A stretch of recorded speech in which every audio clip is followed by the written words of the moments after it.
Hey now, we are getting over, and I am the Silver King, Adam Silverstein, here to lead you through these hard times. Dada, with the latest WWE edition of your favorite professional wrestling podcast. That's right, Getting Over is back once again, and we are here to break down everything that happened over the last week across Raw and SmackDown. We're also going to have a quick second look at WWE Saturday Night's Main Event. Make sure you listen to our Saturday Night's Main Event Instant Analysis podcast in your feeds right now if you have not already heard it. And we're going to touch on some other high-ticket items when it comes to the world of WWE. As we get into today's show, allow the Silver King to remind you that here on the Getting Over Wrestling podcast, it's all about Defy. So please, folks, stop being marks for yourselves and go back to being a mark for me.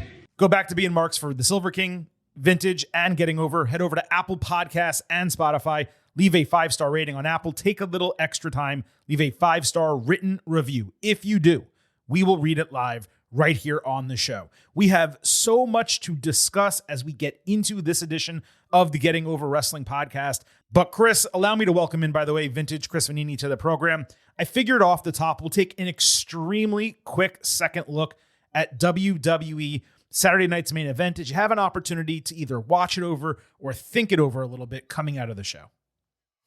I did not have time to watch it over because there was a lot of wrestling over the weekend, as you have documented on this show, along with normal sports and everything. Indeed. But as I saw highlights and various things popped up, and as I thought back to again, just the clean presentation of it all felt really nice, especially after we got back through another Monday Night Raw that was full of nonstop Netflix promotions for everything under the sun. Yeah. I'm finding a nice place for Saturday night's main event in the way it's presented. Yeah, I mean, what I'm curious about is, do they offer it commercial free on Peacock after it ends as a replay? If so, that might be the best possible watch experience. Good question. I don't know. What do they show? You mean just like they just cut out the commercials and jump? Yeah, like they would for a premium live event, right? Like if you have Peacock Premium Plus, theoretically, you should be able to watch that commercial free when it's not live. And True. if you can, I don't have Premium Plus, so I can't check. But. I know my subscription, by the way, runs out today, and I have no idea what I'm going to do because they are not allowing like the discounted sign up for the regular plan. Then you can upgrade to the Premium Plus, which is what I've been doing. They want $140 a year for the Premium Plus, and I just don't want to do that. So I'm going to try to figure out what's going to happen here. Literally yesterday, my subscription for the year is coming up. I got it for the Olympics for like $30 for the year. Right. I clicked cancel. They offered me 1 year for $20.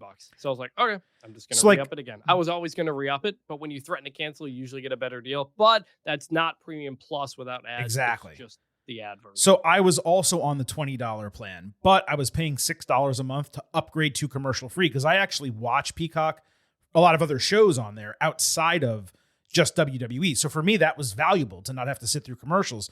They're not allowing you to do the upgrade anymore off the discounted plan. So if you pay $20, you're stuck with commercials.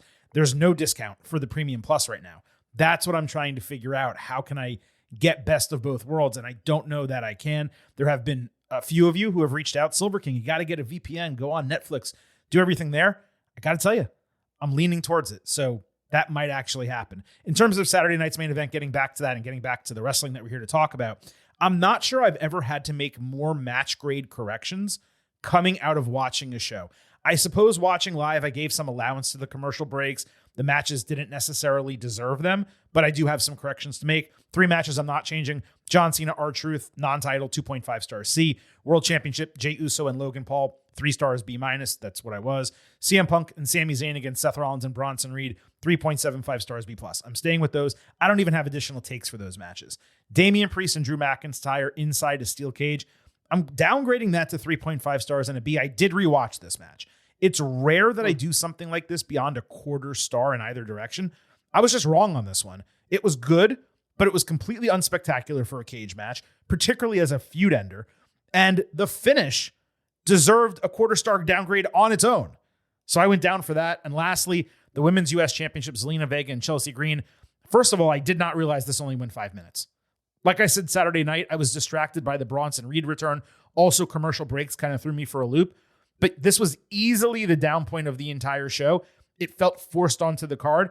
I have seen Zelina Vega get a lot of disrespect and vitriol thrown at her because she made a mistake. Guess what, people? Shit happens. This match was not as bad as people are making it out to be, but it was the worst match on the card. 2.25 stars and a C. So from a wrestling standpoint, I did not feel like Saturday night's main event delivered. However, from a moment creation standpoint and pushing storylines forward for TV and premium live events, it did succeed and then some on Saturday night. That would make sense. I mean, when I grade, I'm always more on kind of the moments and things you remember and things that matter type of stuff. And we did get that. So I stand by enjoying this more than Backlash. It was definitely enjoyable as a show. It just didn't so much deliver what I want when I watch professional wrestling from the in-ring component.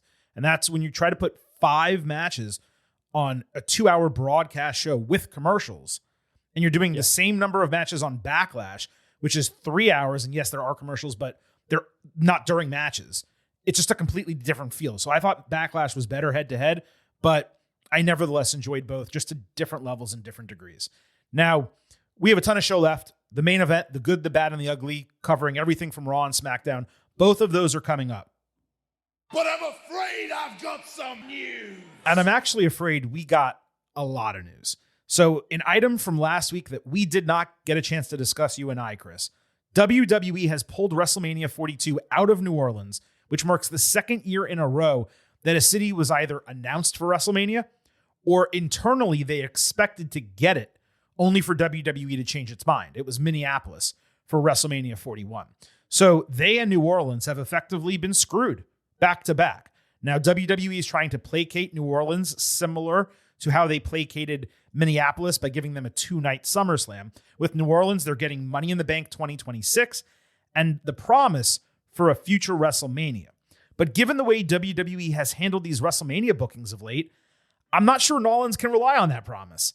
Now, Getting Over can confirm WWE and Las Vegas are at least conversing about holding the event there for a second straight year, and it would almost certainly be moved back 1 week to April 18th and 19th, the week after the Masters, just like this year. That would mark, if they run Las Vegas, the first time WWE goes back-to-back in the same venues for WrestleMania in 4 decades, the other time, of course, being Atlantic City, New Jersey. And there are so many inherent issues with this, Chris, that we need to discuss. PR-wise, this looks awful for WWE, especially given horrible. Dwayne Johnson literally announced the New Orleans location himself. Now, business-wise, WWE will almost certainly get a windfall again from Vegas. But let's remember, WrestleMania 41 sold 20,000 fewer tickets than WrestleMania 40 in Philadelphia. And they'd be running the same venue in consecutive years, plus a WrestleMania on the West Coast for the 3rd time in 4 years. Talk about buyer fatigue and wearing out your audience in half of the country, or I guess a third of the country. WWE, let's not forget, it's historically been an East Coast promotion. New York, Philly, Boston, Florida, the Carolinas, and there's been some major Midwest cities that share similarities like Chicago. They get shows as well. TKO and Nick Khan, they continue to struggle with the concept that the WWE fan base is not the same as UFC, which was established in Vegas and along the West Coast. This is a major travel issue for European fans, having events in Las Vegas and California. And they are the biggest international fan base.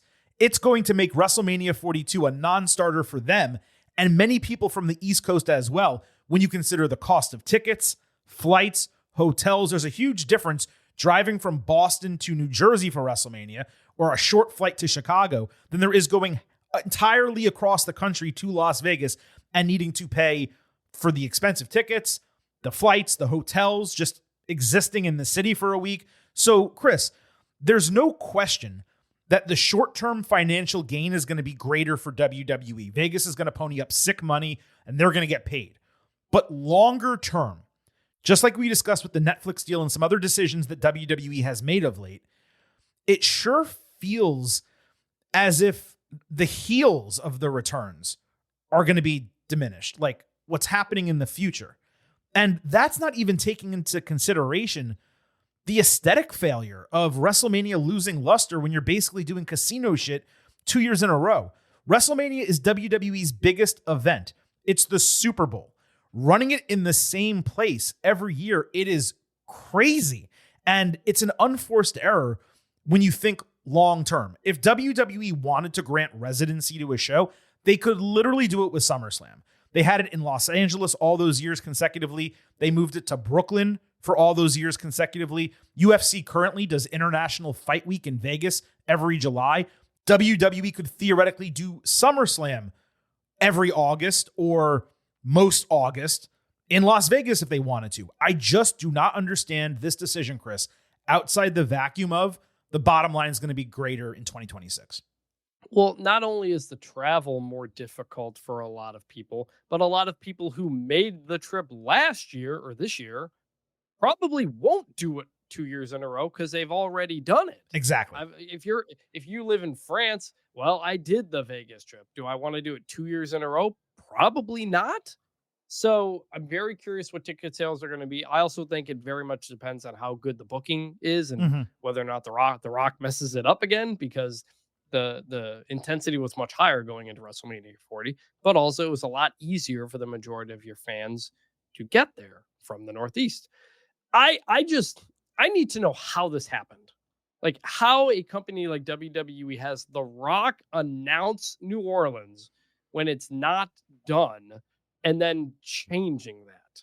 We don't know those details yet, but that is a wild, wild thing from any business perspective. Forget WWE or even sports. That is a big, big error.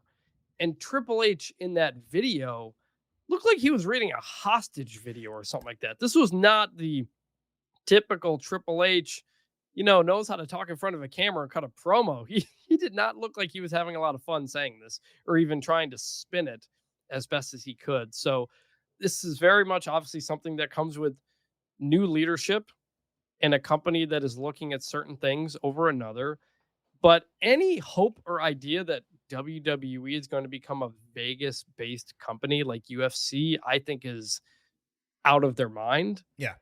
We've already seen it with all the people who got booed last time. Dana White getting booed multiple times at this year's Mania. The various politicians and other certain celebrities that are not over with this crowd. The UFC and WWE are two different audiences, which TKO knows because they said it when they bought the company. It was the benefit of them doing it so they could control combat sports and get both sides of the fan base, but they're trying to convert one into the other, and it's not going to work.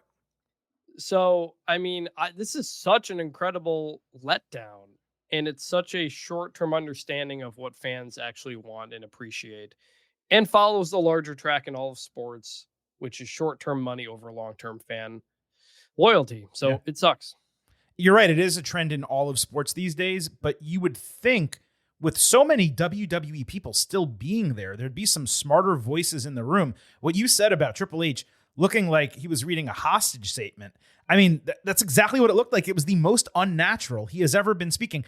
If there is anyone in professional wrestling these days who has no problem speaking, it is Paul Levesque. Put a microphone in front of him, ask him a question. He will give you a 20-minute answer. It's why he's so frustrating to interview sometimes, because back in the day when we used to actually get him on shows that I hosted, and hopefully, fingers crossed, WWE will grant him to us at some point in the future, they'd say, hey, you get 45 minutes with Paul Levesque. Great. You get 8 questions in.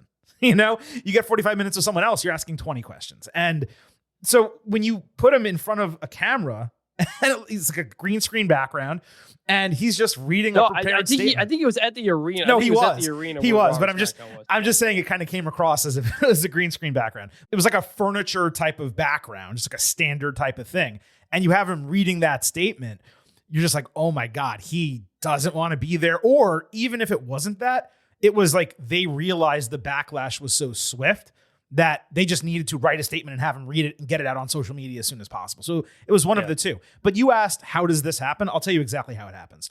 The Las Vegas Convention and Visitors Authority calls WWE and says, hey, how much is New Orleans paying you for WrestleMania? And they say, well, the site fee they're giving us is whatever, $6 million, and there's these tax breaks as well. They go, okay, we'll give you 12. And WWE says, okay, sounds good. F New Orleans. That's how it happens. I mean, that's all there is to it. I'm saying, like, how do you announce it without signing the contract and like it's done. I bet you they did.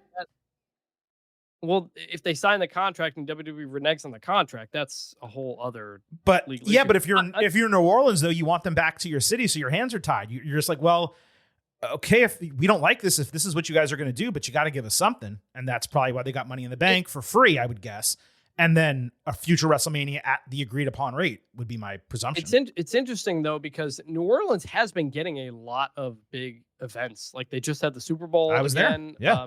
It is a much better big event city than Las Vegas too. And that's just another thing for fans that they won't get to appreciate that either. So just a real mess. It's like going back and forth to Las Vegas. Now it's Indianapolis, which is a great event city from my understanding. And the fans show up and show out, but still you're wearing through these markets and you got to be really, I mean, WWE has not run a pay-per-view in South Florida in 13 years. And that was a huge WrestleMania at Sun Life Stadium. That's what it was called back then, Joe Robbie Stadium, for all of you who know history. And they haven't been back since. And I'm not saying that you have to do WrestleMania in my backyard, but they haven't done, again, to my recollection, any pay-per-views in South Florida in 13 years. And you're going to run like 8 shows in a row in Indianapolis and 5 in Las Vegas. I mean, it's becoming ridiculous. And they're really cutting off their nose to spite their face in many ways. They got to be extremely careful to ensure that they are not running through these locales and they spread these events around, not just the United States, but the world. Now, they are succeeding in spreading it around the world. But the United States right now, it is quite concerning the way they are booking shows. And look, that's just one part of the conversation. WWE and AAA Worlds Collide was announced, and that's going to air free on YouTube next Saturday before Money in the Bank. 2 matches have been set. Chad Gable against Hijo del Vikingo, which the graphic listed Monday Night on Raw will be for the AAA Mega Championship. There's one problem with that, Chris. Vikingo is not the Mega Champion. That is Alberto Del Rio, and they are fighting for the title on May 31st. Now, WWE obviously has no desire to be involved with Del Rio, so the title change was expected, but WWE just straight gave it away on television. The other match is going to be a 6-man. We're going to discuss that later in the show. But what's interesting is that this originally seemed to be a show that was going to involve NXT talent. Instead, it's main roster superstars being booked, and it's not a PLE. It's airing free on YouTube, which is quite interesting. That's probably just so they can get it to Mexico and other countries and have as many people watch it as possible. Yeah, and YouTube itself is getting into more big events. Like they've got an NFL game this year, like just straight up YouTube, not YouTube TV. So that's interesting. Obviously, a lot going on that weekend to get into, but interesting how I'm still not totally understanding how the whole AAA thing works, but it's been a weird start. It has indeed. And finally, WWE announced 3 events in Atlanta occurring in mid-July. NXT Great American Bash, which did not have a specified date or time when it was announced, plus the next Saturday night's main event on Saturday, July 12th, and the return of WWE Evolution, the all-women show, on Sunday, July 13th. Now, we discussed this on the Saturday night's main event instant analysis, so I'm just going to go over a couple additional details here. We reported on buymeacoffee.com/gettingover that NXT Great American Bash was originally scheduled for early July in Connecticut, but then I had to make a correction because apparently that was not the case. Turns out our original reporting was correct. It was scheduled for that date, but they moved it. Why? Because WWE decided to put it head-to-head with AEW All In, their equivalent of WrestleMania, on Saturday afternoon. That was announced hours before this show right here was taped. I'll reiterate, WWE did not purposefully schedule Saturday night's main event on July 12th against All In. That was an NBC decision based on its schedule, given what it had on tap the week prior and the week after. Anyone telling you otherwise is either incorrect or they're being tribal. AEW moving All In up to the afternoon, that was a great decision because of how long their shows go. So it actually worked out for us as fans. However, there is zero question whatsoever that WWE putting Great American Bash in the afternoon is direct, purposeful, deliberate, unabashed counter-programming for All In. And let me explain why I hate this so much. Obviously, there's the selfish reason, Chris, of us needing to cover all 3 shows in one day. But unselfishly, not thinking about the podcast, it's just completely unnecessary to do. NXT is not going to take viewers from AEW, so it's a failed effort. But you know what is going to happen? All In being on a much bigger show is going to mean fewer people watch NXT. So like I just said with the scheduling of WrestleMania, this is WWE biting off its own nose to spite its face, and that sucks. Furthermore, putting 3 shows in 2 days, that means WWE Evolution, a landmark second edition of an all-women show, is going to be completely overlooked within the wrestling world by all these tribal arguments and the fact that 3 shows are happening the day immediately preceding it.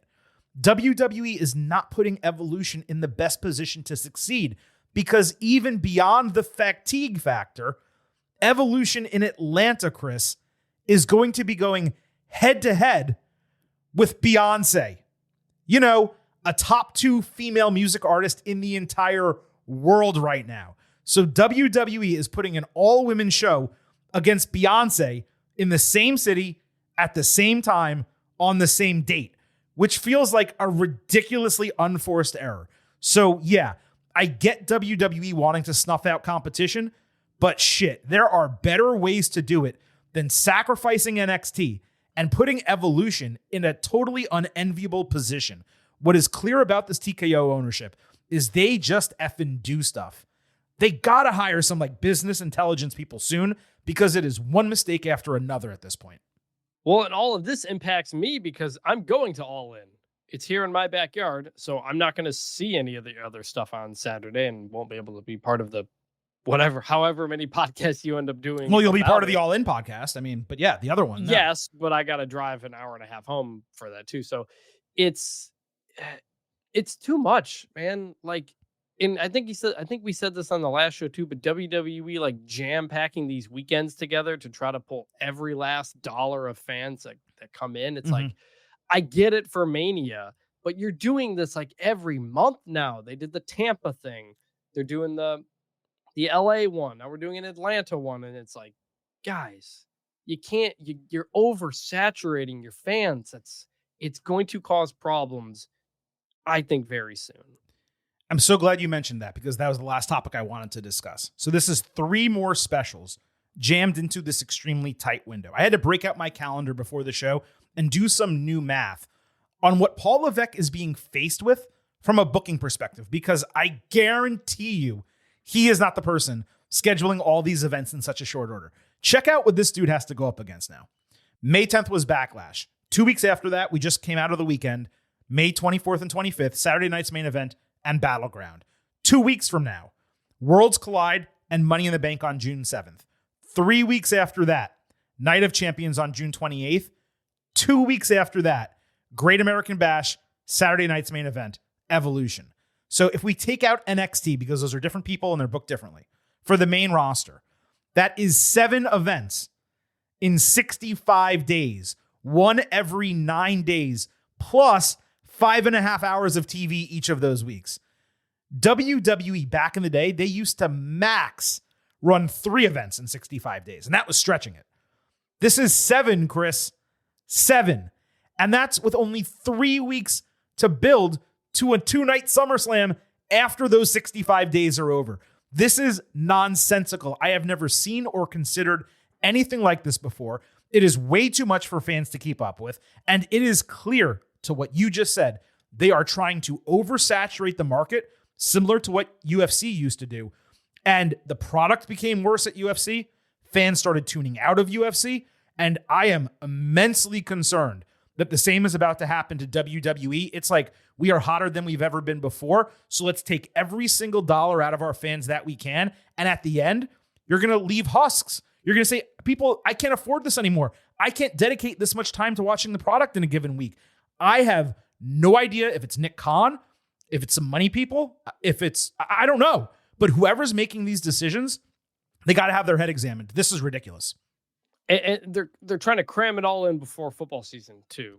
And dude, this is before mid-July though. I mean, there's at least another month and a half until football season truly starts after that. Which also includes a 2-night SummerSlam for the first time. Right. It's like, there's probably going to be a lot of booking we don't like over the next couple of months, and it's simply because of the amount of stuff that they're giving us and the lack of time and effort you're going to be able to put into it. It's brutal, man. That's like an ultimate preview extra for you on some of them, for both of us on others. And I love pro wrestling, man, but you gotta I don't want like football to be a year-round sport. Like, you got to appreciate it when you have it. Otherwise, like, I don't watch the UFL, even though we have it. Most Right, people don't, because you can't over give people. Got to like take some time with it. Come in. Scarcity is the name of the game. Yeah. And instead, you have a lot of these big companies who are just like, scarcity leads to increased interest, and then we're just gonna give everything you can and shove it all down your throat. And it is rough. And I worry about the long-term damage it does, as we saw happen to UFC. You can only run through these people so many times. I thought WWE was actively creating scarcity by moving so many shows overseas. They're saying, hey, we're only going to have, 5 or 6 PLEs a year in the United States. So when you come out, you need to spend $1,000 for a ticket. And if you're a big time fan, you say, well, if I'm only going to go to one this year, maybe I will spend that money. But now they're trying to do that, and they're like tripling the number of events. And a lot of them, Saturday night's main event, some of these other smaller shows, they're not at the level, obviously, of a Royal Rumble or a WrestleMania or even a Backlash or something like that. At some point, they're going to be trying to squeeze water from a stone and realize, oh, wait, we can't do that. And at that point, it's going to be too late. So, I mean, they just got to figure this out. But the other thing on top of this is the time after WrestleMania, right? Between WrestleMania and SummerSlam, historically, it's kind of been the doldrums for WWE, where things just kind of slow down and the booking takes a little bit of a break. And that happens again during football season.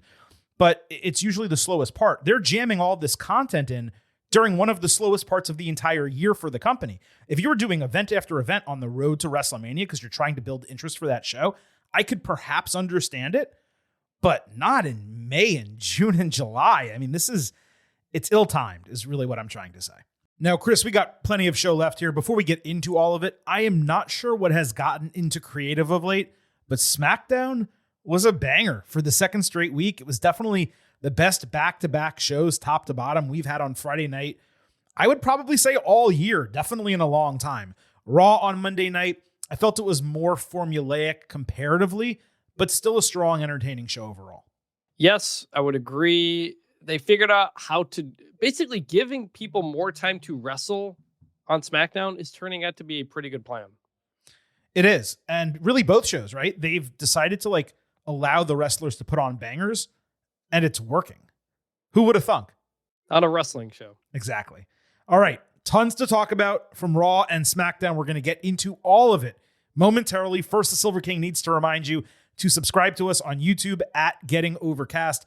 Full-length audio episodes, full-length video interviews with everyone we speak to in 2025 and beyond, plus video clips from our old shows, again on YouTube at Getting Overcast. Don't forget to follow us on social media at Getting Overcast on Twitter, at Getting Over on Blue Sky. You get episode drops, news, analysis, highlights, all of that good stuff. You can send in questions and comments for the show, and you can also vote in pre- and post-show polls surrounding premium live events and pay-per-views like the 3 we just had this past weekend and 6 more that we have over the next couple of months involving WWE, NXT, and AEW. But it is officially time to get into the meat of the Getting Over Wrestling podcast, and we always serve that up when we start by sliding into the main event.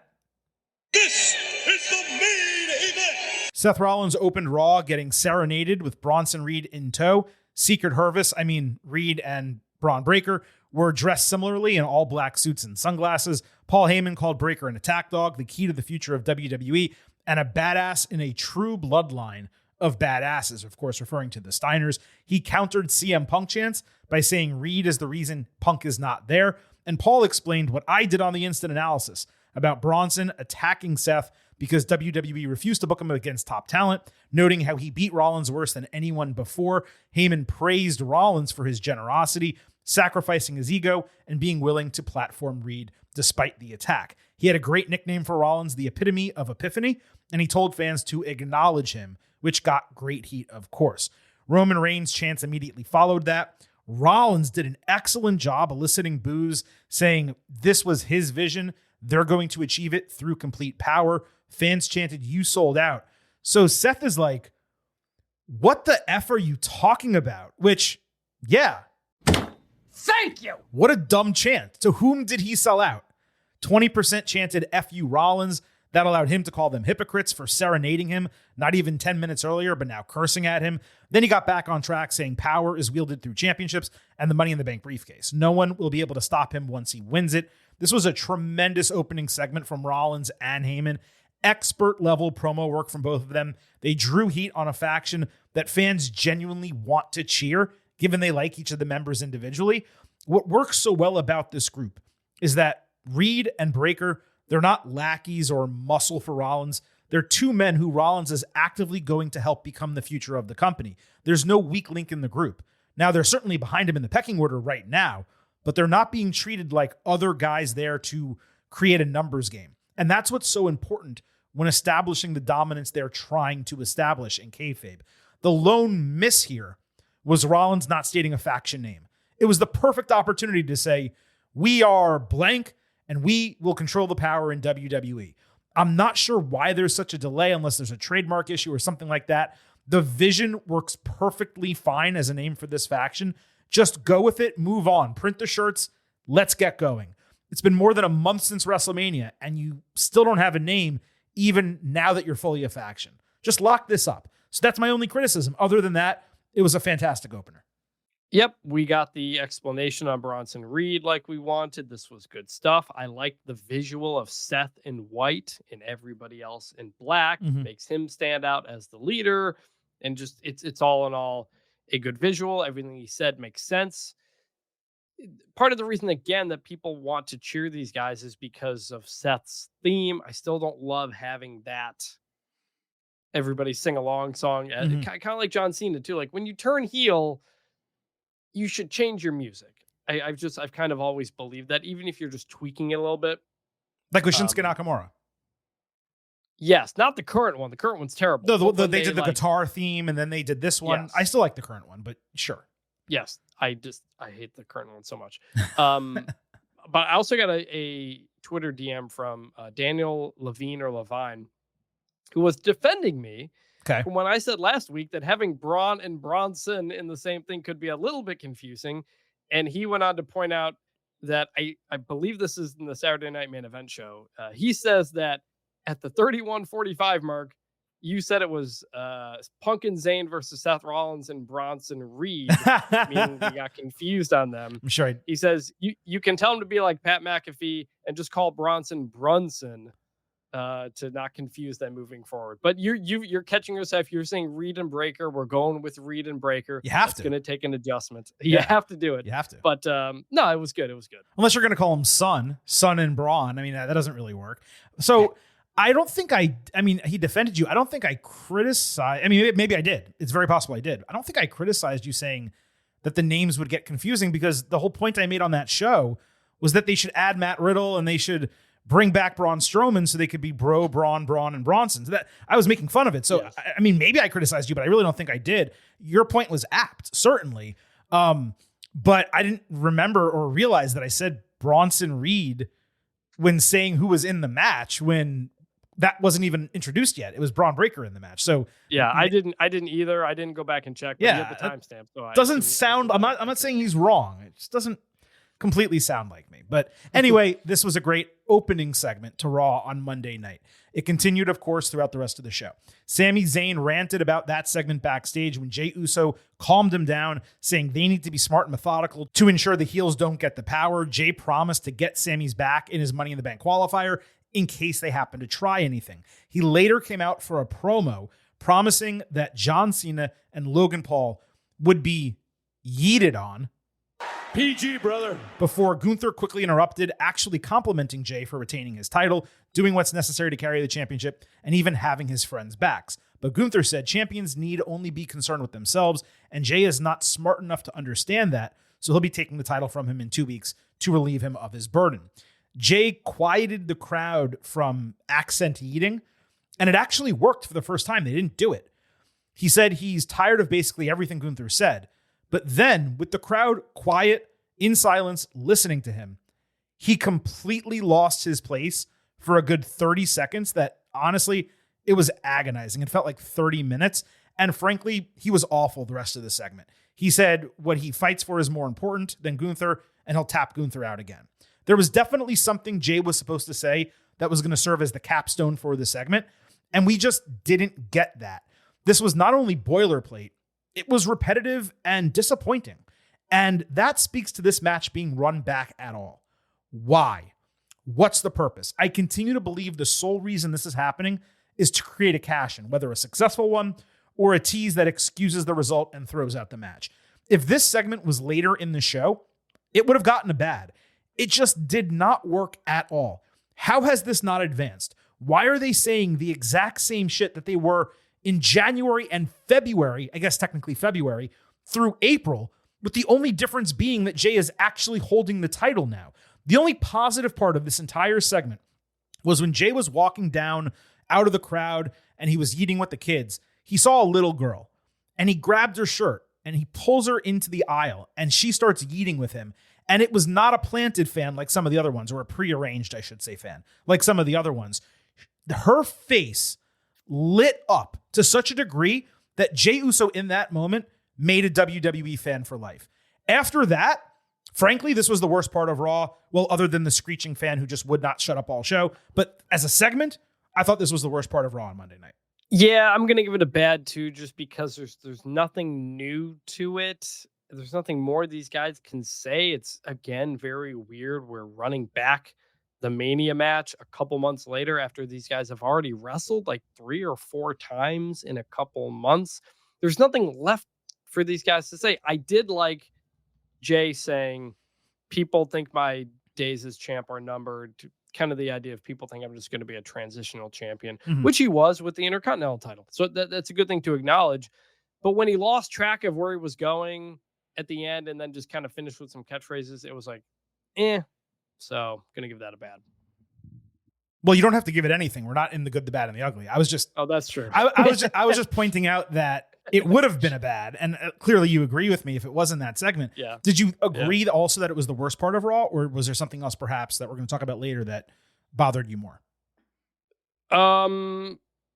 Probably because there was so much in Raw that flowed together. There wasn't like a ton of different. I mean, there was one thing that was worse, but it wasn't relevant to the show at all. Sure. All right, fair enough. I just feel like Jey had been on fire for a couple weeks. And we just said last week on this program that the World Heavyweight Championship with Jey holding it felt more important than it had since Seth Rollins was champion, and how it was so cool that there were a number of people going after him. He was fighting a war on multiple fronts. He was involved now, especially after Saturday night, with John Cena, in addition to Seth Rollins and Gunther, all these guys going at him. And then you get this segment and you're like, why is Gunther still involved in this? Like, let's just give him something else to do. So we're going to have to see what happens on the Raw after Money in the Bank. But next week, the go home, it's got to be way, way, way better than this. Otherwise, you're putting a world title match on TV and the build to it, the hype for it is just immensely minimal because we've already seen this match like 3 or 4 times and Jey just won the last one by submission, you know? And we know we instinctively know they're not going to change the title on Raw. Well, Gunther's not going to win the title on Raw. It's possible the title gets changed. There's a cash in. It's possible, but we know Gunther's not walking out as champion. Karrion Kross. Hey, look at that. Karrion Kross. He interrupted Sammy during his walk to gorilla position for the main event. He lambasted him for not taking Rollins' deal and going to SmackDown, saying that's exactly why he's stuck in a position where he's never going to win a world title. Damn, dude. Straight facts, homie. Sammy doubled back to say he would deal with Kross later.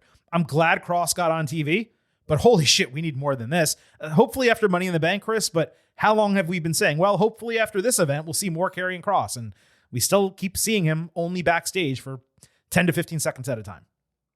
Yes, but the big part of this, the whole point of this segment to me was, again, them saying, Sammy, you know you're never going to win the title, right?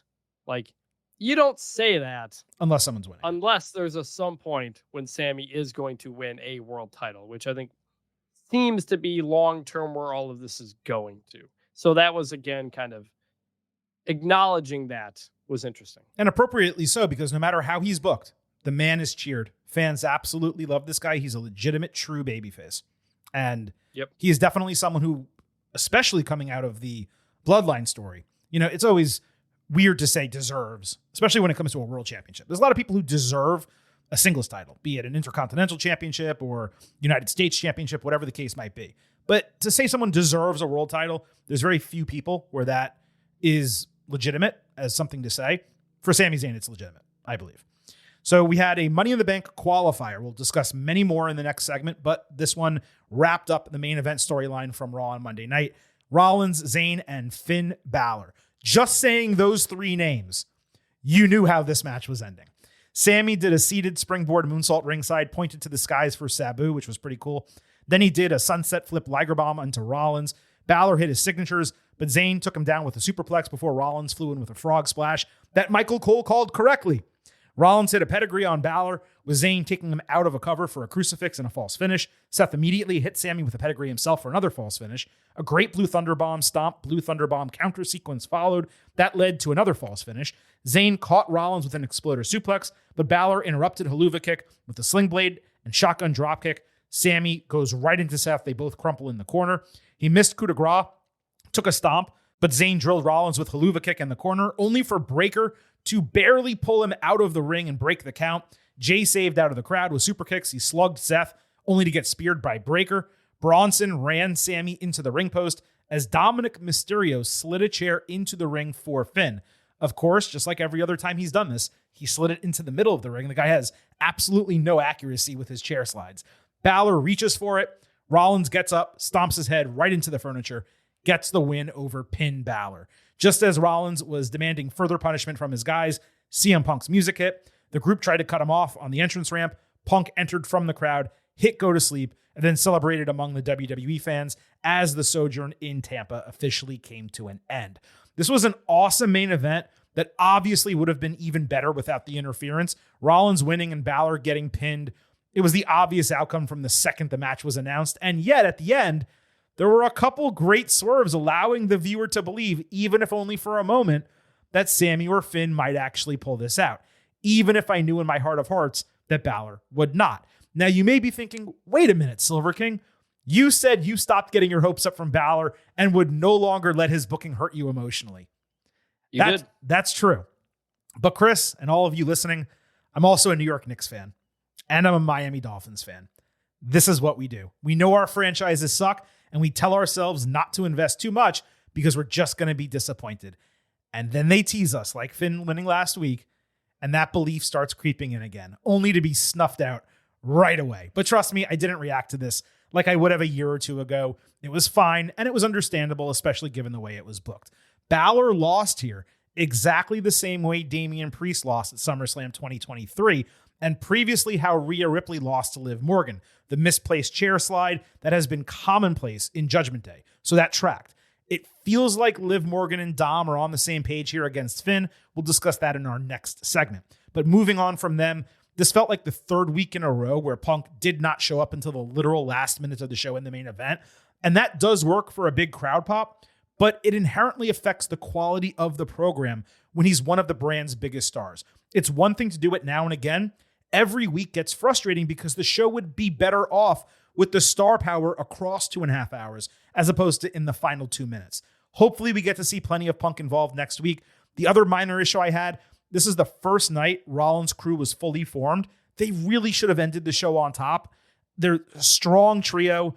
You have a bunch of other faces, sure, but Punk coming in should not, and even Jey, should not really negate two behemoth dudes. Well, they did finish on top on Saturday night's main event, technically. That's true. First appearance. But to your CM Punk point, yes, I keep saying this several times now. If he's there in the building, use him. What is even the point? Like he is your biggest star on the roster, on Raw's roster. Several weeks he's just not there. He's just there to do a thing at the end. That is actually why I did think it was possible Finn or Sami was going to win this, because I thought, well, maybe we do Punk Rollins of some kind, or Punk screws him or something. I didn't think it was a foregone conclusion Seth would win, but ultimately he did, and that all made sense. I think, to your point, though, you have this interference and this whole big thing at the end. In commentary, Michael Cole goes, well, Rollins got the win, but Punk's the last one laughing or something like that. And it's like, okay, but which one do you think matters more? It's getting in the Money in the Bank match. And Seth did that. So, like, you have him win, only immediately get taken out by Punk. It's like, just do one or the other, you know? Yeah, no, I'm with you on that. I'm also, Chris, not quite sure what the Money in the Bank booking is going to look like for the men. Rollins winning the briefcase, it makes a lot of sense now that he's involved in this match. And the cash in 24 hours later during the Jey Uso Gunther match, it seems just way too obvious. But the problem with Seth winning the briefcase is that he should not need to hold that hardware in order to get a championship match. The dude beat Reigns and Punk at WrestleMania. He's the de facto number one contender. Now, I know he kind of got that match on TV already, but with Heyman in tow, he could easily argue for a rematch and a second opportunity. So I do feel like the briefcase would be wasted on Rollins given his stature, and I hope they don't go in that direction. It doesn't mean it will inherently be a bad move if he wins it. It's just if there's anyone who doesn't need the briefcase right now, it's Rollins. Just like Brock Lesnar didn't need it. Just like on the women's side, Rhea Ripley doesn't need it. That's true. The people currently in it are Solo Sikoa, LA Knight, Penta, Seth Rollins. And of that group, with two more to come, but of that four so far, Seth Rollins would seem like the obvious one. Out of the four that are in the match, I completely agree with you. Now, there is plenty more from Raw and SmackDown to discuss over the remainder of this show. Before we get into that, Silver King does need to remind you that here on the Getting Over Wrestling podcast, I happen to love the number 5. and Chris does too. I certainly hope you do as well. $5 a month, $50 for the entire year. You can become an official Getting Overhead.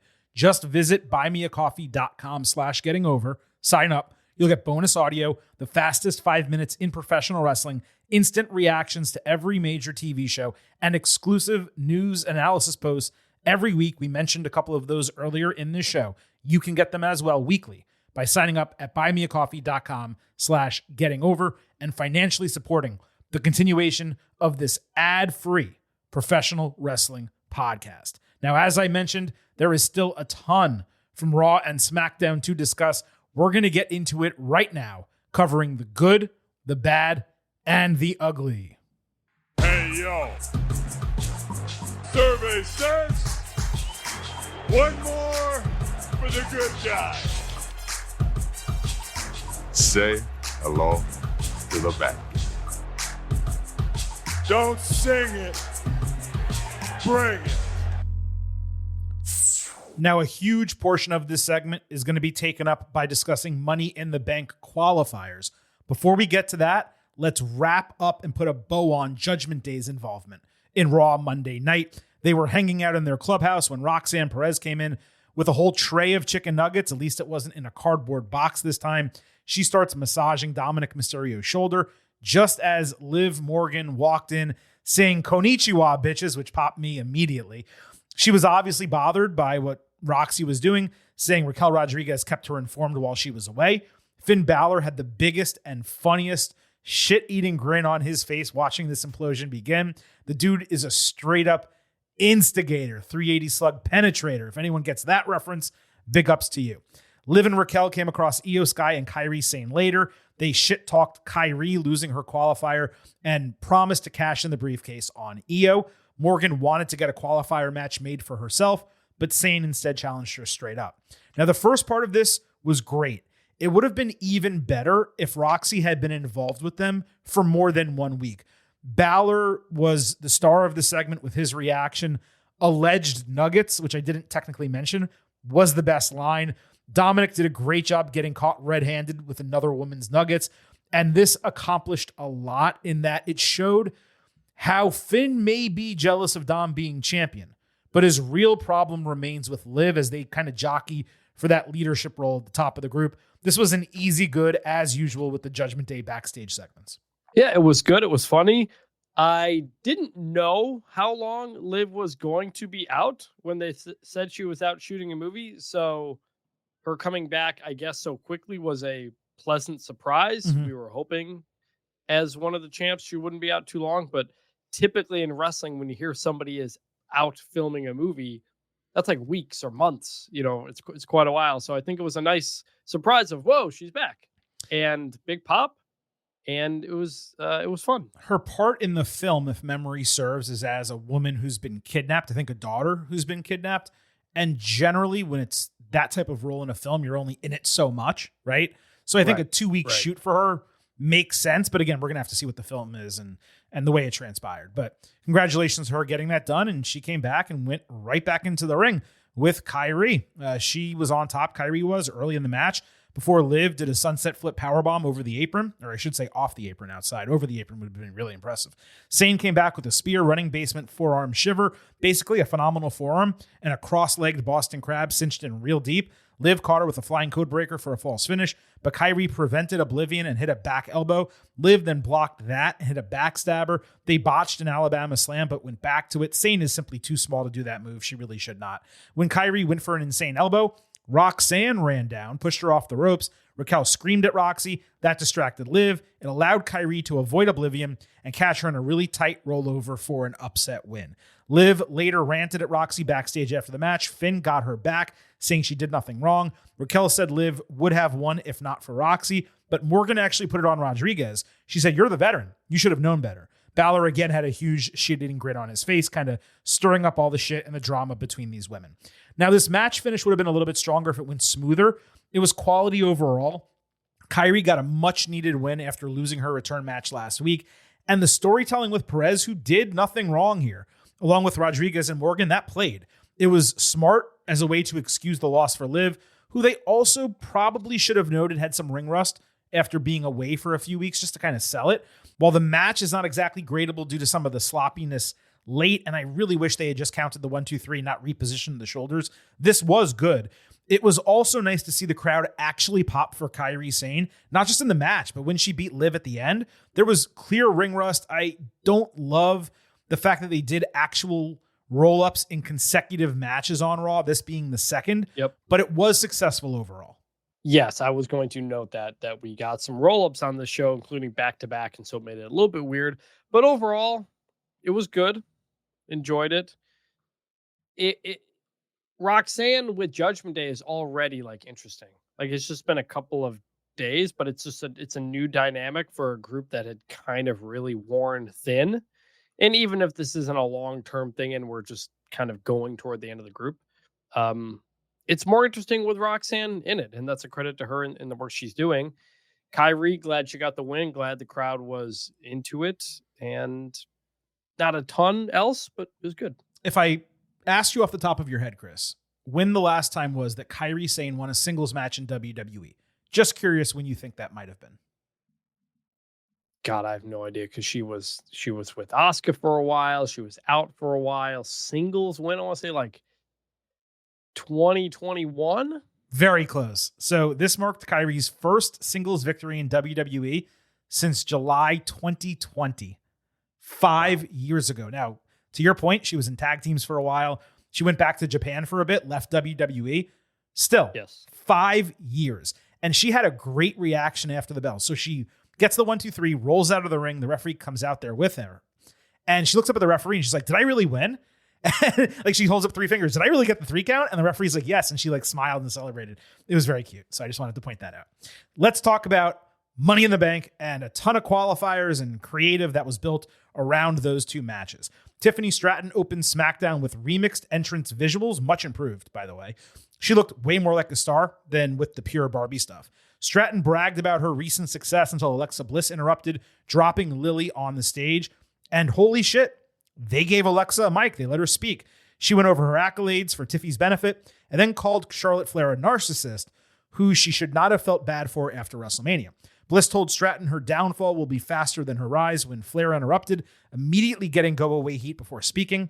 She got Charlotte sucks chance, saying she's going to take the title and the spotlight because that's what she does. Tiffy called her out for previously saying Money in the Bank was the, quote, easy way out. Stratton said they're vintage, the standard, she's now the upgrade.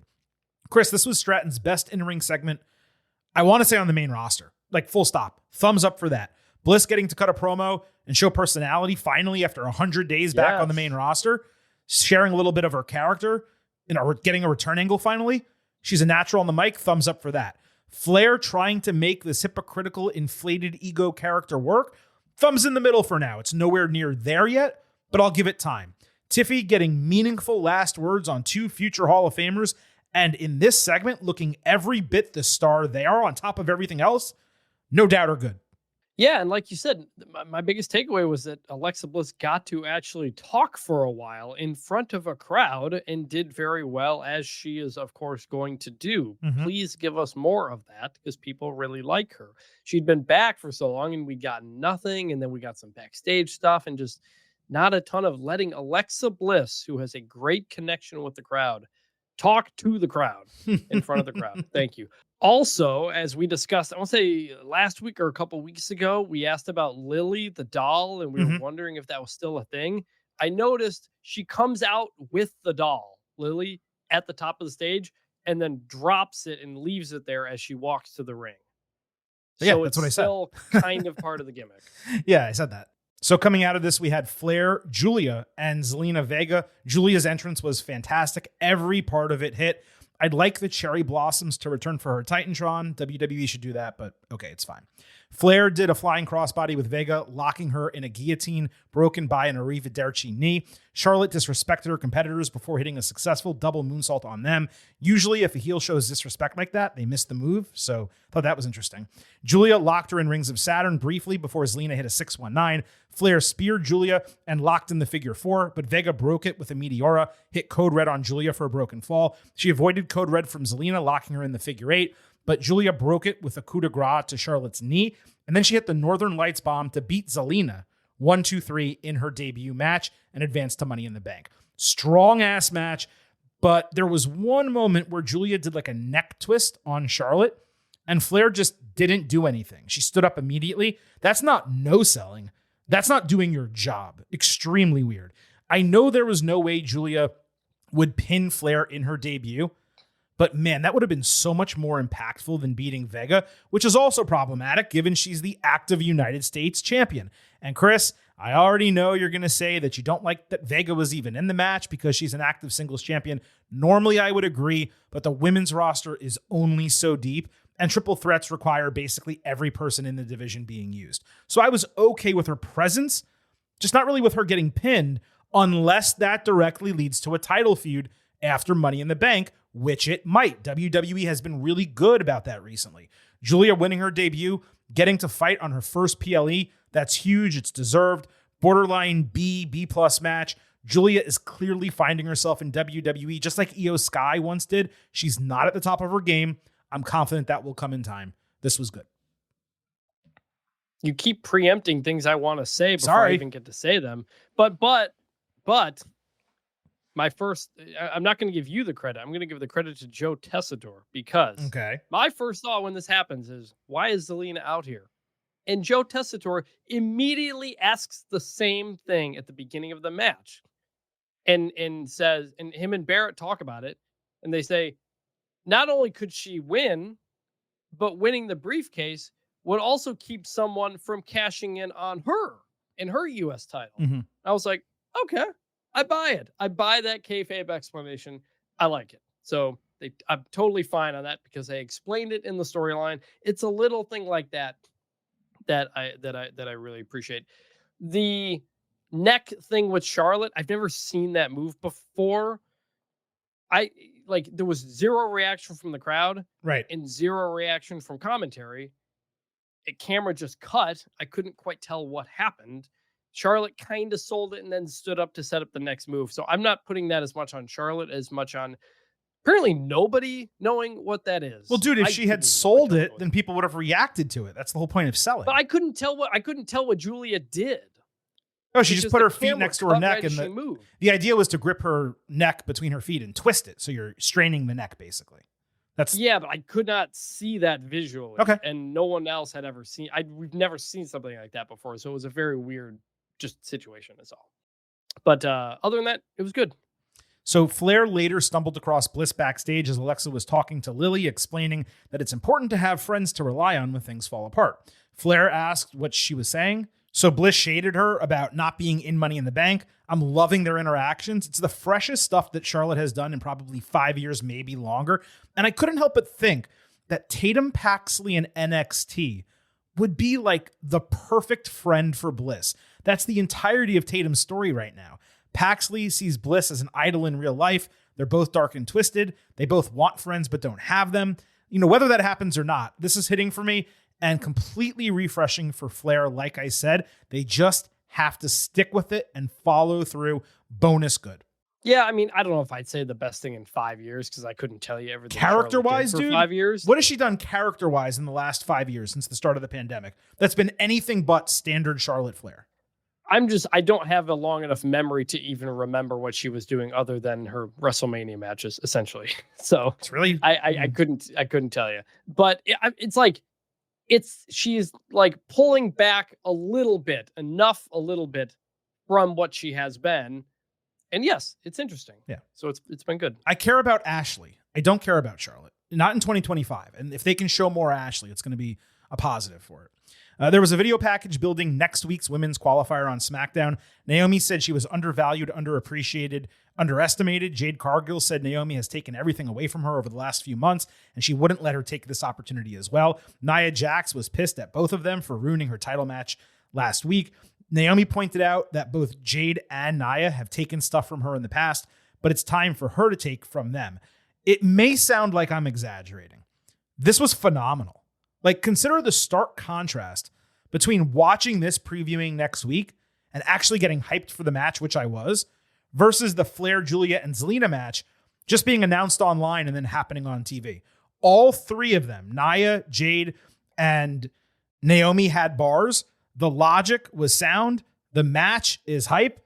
And guess what we're going to get next week? Big meaty man slapping meat. That's what I want. Yeah, all of that is good. Yeah, all I wrote down here was very, very good from everybody. So yeah, it's the exact type of thing to promote a match the next week, lay out everybody's motivations, and make them look pretty cool in the process. Well done. And you're doing it in a qualifier, so there's storyline coming in and there's going to be storyline coming out. It just works across the board. Bianca Belair surprisingly got a promo package in which she frankly looked incredible. Mercedes Moné calls herself the Beyonce of wrestling. She said that recently. I think that term actually fits Bianca better. Much more of like an apples to apples comparison. Anyway, Belair said the last 6 months have been the most difficult of her career, from losing titles in major matches to getting injured. Bianca said she wouldn't be a good example if she gave up and let her failures define her. She said she's healing her hand and her heart, ready for a new beginning.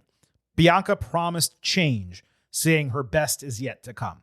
Now, she's going to be returning next week with SmackDown in Knoxville. Another surprise just given away, but in this case, I was okay with it. She was only out for a brief period of time, and this promo bringing her back was simply fantastic. I know I'm throwing out some definitive statements on this episode. This was probably the most captivating promo of her career, at least outside of the ring. It actually made you care about her as a person and a character. Fingers crossed that her promise of change will lead to not only a deeper character and a new look, but something that allows fans to sink their teeth into her long term. She can keep the braid and the gear style, but it should look more serious and adult. Get rid of the lips and all that kind of cartoonish stuff. It's time for Belair to actually be reinvented, and this is her best opportunity yet. This was good. It was good. I did kind of chuckle at like these last 6 months have been the hardest while highlighting all the title shots she's had in those 6 months. And she was champion, like tag team champion for 4 months. Yeah. Yeah. Like, which is true. Kayfabe wise, it has been, but that level is still extremely successful. And then on top of that, her injury, at least it just looks like a finger injury. Like it's a very weird injury to have like a babyface wrestler kind of hype up. But I am hopeful we get a big change. Otherwise, I would have just stayed quiet. And when you make your return, make your return. Like, I'm curious the decision behind doing this versus waiting. And maybe it is because they're trying to hint at some changes coming. I don't know, but I liked it. Yeah, I mean, the SmackDown women's division, we said this last week, it feels incredibly refreshed. We were just saying like a month ago, how it doesn't compare to the Raw division. And now all of a sudden you get Charlotte Flair doing something else. You bring Alexa Bliss back. Bianca Belair might come in refreshed. Naomi's obviously doing great with her gimmick. All of a sudden, the SmackDown women are cooking. It didn't take that long either. We had LA Knight, Aleister Black, and Shinsuke Nakamura in another Money in the Bank qualifier. Knight backstage said the odds continue to be stacked against him, but he would show up to the show in the city that made him and win. Los Angeles, he's talking about. Then he called himself the living embodiment of Money in the Bank, which is a great line that I'm surprised has not really been used that often before. Strong promo as usual. The faces dodged each other's finishers, with Knight hitting a modified burning hammer on Black. Shin and Al exchanged strikes with Al? Yeah. Alistair. Yeah, I don't know. He's not Al. Al is kind of like AJ Styles, right? But no. Shin. You can call me Al, said Aleister Black. Shin and Aleister Black exchanged skilled strikes. Black did a ringside moonsault that neither guy caught him for. Really bad for him. Then he did a tope suicida on Knight, leading to another big thud because he mostly missed. Both LA and the referee visibly checked on him, which was really nice to see in the moment. Like, they actually took time, walked over, grabbed his hand, he squeezed them, told them he was okay, continued the match. He might have taken 6 months off of his career with those two topes in succession. Nakamura landed Kinshasa to the back of Knight's head for a rope break. Black caught Kinshasa, but got thrown into the ring post and hit with a full release belly-to-back suplex. When he tried Kinshasa, Shin did. Alistair murked him with Black Mass, but Knight threw Black out of the ring, stole the 1-2-3. Exactly as I expected the match to end, with Nakamura taking the fall, as always, and Black being protected. Disappointing on one hand, given Black in the match would have been a lot fresher, but we know Knight has the greater star power, and he's an actual candidate to win the men's Money in the Bank briefcase. This was good. Yes, LA Knight had to be in the LA Money in the Bank, especially after he missed out on the LA WrestleMania a couple of years ago. Good match, right result. LA Knight just continues to be solid in everything he does. The promos, he's still over like crazy, just a reliable dude every time, the kind of guy you want in a match, because he's been in this before and he gets a lot of excitement and people behind him. People want him to win. It was a couple years ago, the one in London, where he almost won, and that was a really big moment there. He'll bring a lot of intensity to this, and I just hope we have a chance where we have LA Knight and Seth Rollins face to face talking about this. Different shows, but that'd be a fun crossover. I'd love to see those two guys face to face. Yeah, that would be cool. And you make a great point as well about, ladder matches are not only about who's going to wrestle the best. Like, you want your Pentas and your Ray Phoenixes and your Chad Gables, guys who are going to do crazy stuff. They're also about, when they climb the ladder, who's going to elicit the biggest responses from the crowd. And Knight climbing that ladder, whether he ultimately wins or not, it's going to get great pops, and it's going to only increase the intensity of the match. So I love that you pointed that out. Carmelo Hayes and The Miz were pleased watching Black lose. Miz told Melo he's got to concentrate and listen to him because he can't take Black Mass for him every single week. Hayes bragged about getting a qualifying match. Miz informed him that he was given the choice by Nick Aldis, but chose to give Melo the opportunity, that way he can shine. Miz then put over the importance of the briefcase to his career, saying that's why he made the call, and Melo promised him that he would follow the game plan. Lots of clowns out there didn't like this pairing. They're looking real foolish, man. These guys are awesome together. Excuse me. They're awesome together, pun intended. It needs to result in Melo actually being successful, but even just getting in Money in the Bank would be a huge step forward for him. I love this storyline. I really like this pairing. This was good. Yeah, it was good. And yes, I do think Hayes needs to win, because a lot of times Miz will partner up with somebody and do really well, but eventually kind of outshine them. Like, it goes on too long because he makes a good pairing with somebody, and then the person who is then paired with Miz does not do much afterward. Ms. Dow, R-Truth, Alex, whatever his name was from all those years ago. Is that right? Alex Shelley? No. Is that the guy from Motor City Machine Guns? No. Maybe it's Alex Riley. The guy, Alex Riley. Alex Riley. Yeah, him. So now would be a good opportunity now to bump Hayes up to Money in the Bank. Make sure he's doing his own thing pretty soon. How did I confuse Alex Shelley and Alex Riley? Maybe just because one's top of mind because we've been talking about him a lot. But Yeah. Man, vastly different people. Solo Sikoa tried to get JC Mateo and Jacob Fatu on the same page backstage, given they were teaming up later in the show. Jacob Fatu wanted to talk to him in private, but Sikoa said Mateo is family. Fatu said he didn't trust dude because he wasn't his blood or his family, and he didn't like Solo's move bringing him into the fold. Sikoa kind of ignored his complaints, reminding Fatu that he's never going to leave the family high and dry like Roman Reigns did. Jacob nearly broke character when Solo tried to do his "yeah, did I mean?" telling him that he isn't doing it right. Now, the obvious expectation was that Fatu wouldn't buy into this, but I'm glad they're making it clear that JC is neither blood nor family right off the bat. Still another missed opportunity not having JC speak, but this was good. Yeah, it was really good. And look, if you're going to have Solo if Solo is going to kind of turn into this outgoing, kind of funny character, I'm fine with JC being the straight man because that's what Solo used to be to everybody else. So it makes sense. I don't know how he is as a promo. Sometimes a guy like that, it might be better if he doesn't talk. He's not incredible, but he should say something. Maybe. But Solo continues to be really fun here as he's kind of coming out of his shell and getting to do this type of stuff. The dynamic it's interesting. I'm enjoying it. So Rey Fenix and Jimmy Uso fought Fatu and Mateo. They interestingly came out to Jacob's entrance, but with Solo again leading them out. The faces got real hype backstage, which was actually kind of cool to see given each is half of a couple of the greatest modern tag teams in professional wrestling. Phoenix had a springboard tornado early. He had a ridiculous hot tag with Fatu featuring a cameraman on the apron capturing some incredible angles. Phoenix hit a poison rana, got caught with a pop-up Samoan drop. Then he flipped out of a German suplex. Jimmy hit JC with a froggy crossbody. Jacob broke the fall with a running senton. Fatu caught a Phoenix tope suicida and just chucked him over the announce table. One might say he yeeted him over the announce table. Jimmy speared JC, but Solo distracted. That allowed JC to catch him with Tour of the Islands for the win. The only thing missing from this match was watching JC manhandle Phoenix. But Phoenix and Fatu going at it, that was a massive highlight. This was borderline B plus A minus with the right winner and loser in the end. Solo was hilarious in the opening segment. And again, both on the apron and after the bell, just the way he carefully raised the guy's arms, trying not to piss them off. Him trying to delusionally manage these guys while Jacob is actively the United States champion. It's an unexpected twist. I might even go so far as to say he was my favorite individual on the entire episode of SmackDown. Good.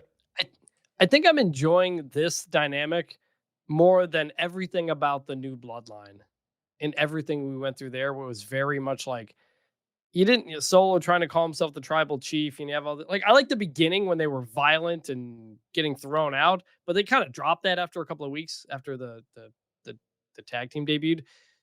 This has been so much fun, really. And I'm intrigued. There was a period of time where when Solo and some of them would show up on my screen, I knew I was going to be kind of bored. And it's the complete opposite now. Yeah, I'm looking forward to it. Yeah. I'm looking forward to what he says, what Jacob Fatu says. It's good stuff. So Aldis found the heels backstage, telling Fatu he would be in the Money in the Bank qualifier next week. Andrade will be the third with him and Mello, by the way. Jacob immediately had a big smile on his face, actually said, "I love you, Solo." Whereas Sikoa was obviously bothered by this because he doesn't want to fight him for a multitude of reasons. I hope Mello wins. We said that a moment ago. I actually believe it's possible. You got to presume Solo cost Jacob the spot in a manner that seems like an accident, but could be purposeful. And then Mello getting the best of Andrade just makes sense. I mean, either of them would be great in the match. Mello has the higher ceiling in terms of what Money in the Bank will do for him. Do you agree? Yes, but also I liked here when he says "I love you, Solo," and Solo turns and goes, "He hadn't said that in 6 months."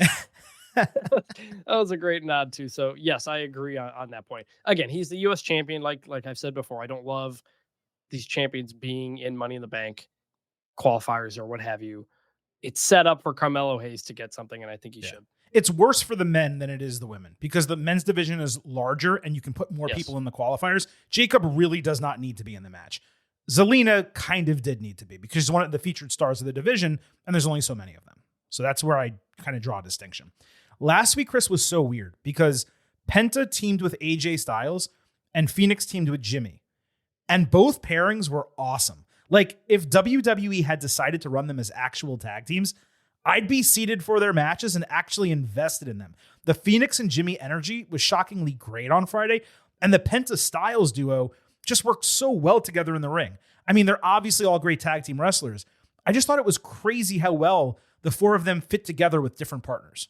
Yes. And like you said, I mean, Jimmy and Penta slash Ray Phoenix, they're individually part of some of the best tag teams of all time.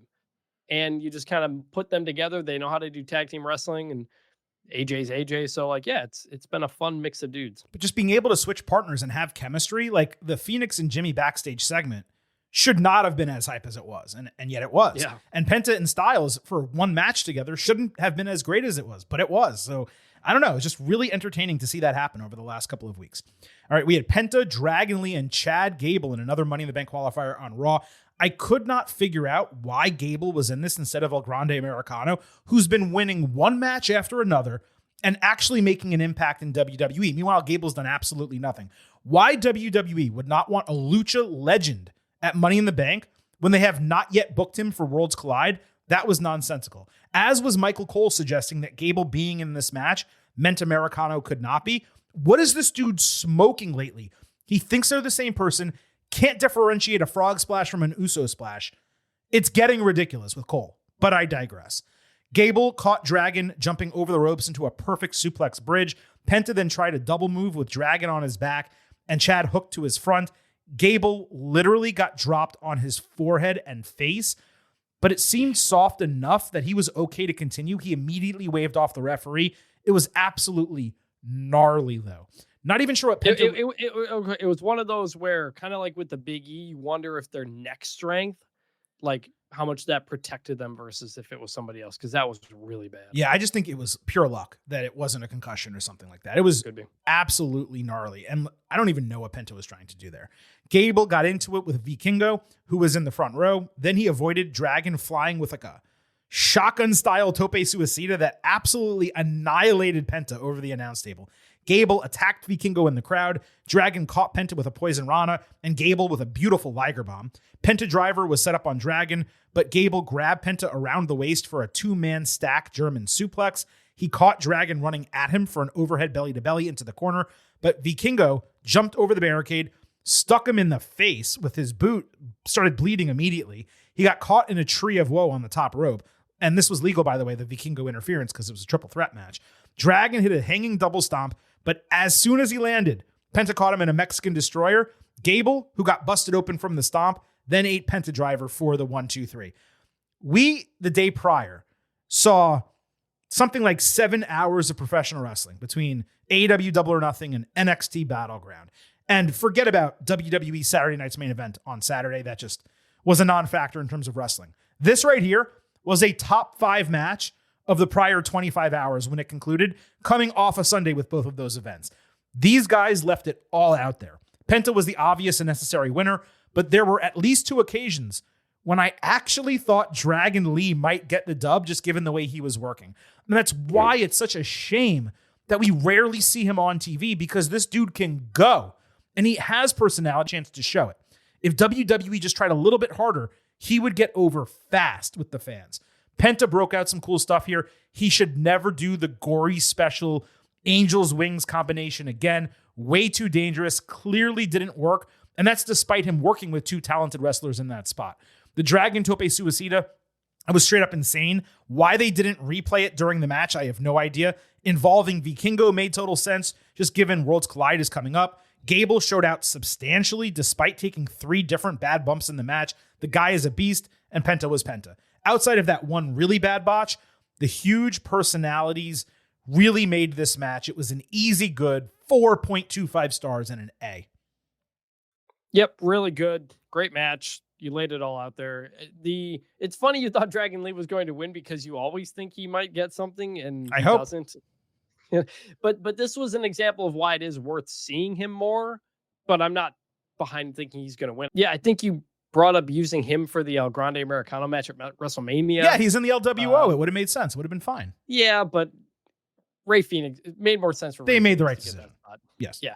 On the tope, it sounded like McAfee dropped a straight up holy shit. He did. Which was, and that was followed by this, I think the same chant from the crowd, which was not bleeped, which was nice. I guess sometimes they bleep that on Netflix, I feel like, and sometimes they don't. Here's the spot, by the way, it's just so you know. Gable targeting him, and here comes holy shit! It's like he tried to stop himself, but ultimately couldn't because, yeah, it was that cool. Yeah, and it's okay. Like, again, we're on Netflix. It's late at night. It's fine. Good job. Penta winning was the right winner. High marks all around. Chris, I could not tell if this segment aired or didn't air because I fast forwarded through Raw on Netflix. I was slightly behind at parts of the show. Did you see a segment involving Vikingo, Gable, and AJ Styles? No. Okay, I didn't think so. So this must have aired internationally. Those three were in a segment. Gable thought Iho meant kid instead of, I guess, son. Then AJ Styles slugged him for interfering in his match, referring to Americano as a coffee bean. First of all, yikes using bean in that way, even if it's a coffee reference and an American luchador. Just maybe don't do that, is all I'm trying to say. Second, Styles' flat earther conspiracy theories clearly extend to the Michael Cole school of believing Gable and Americano are somehow on the same team.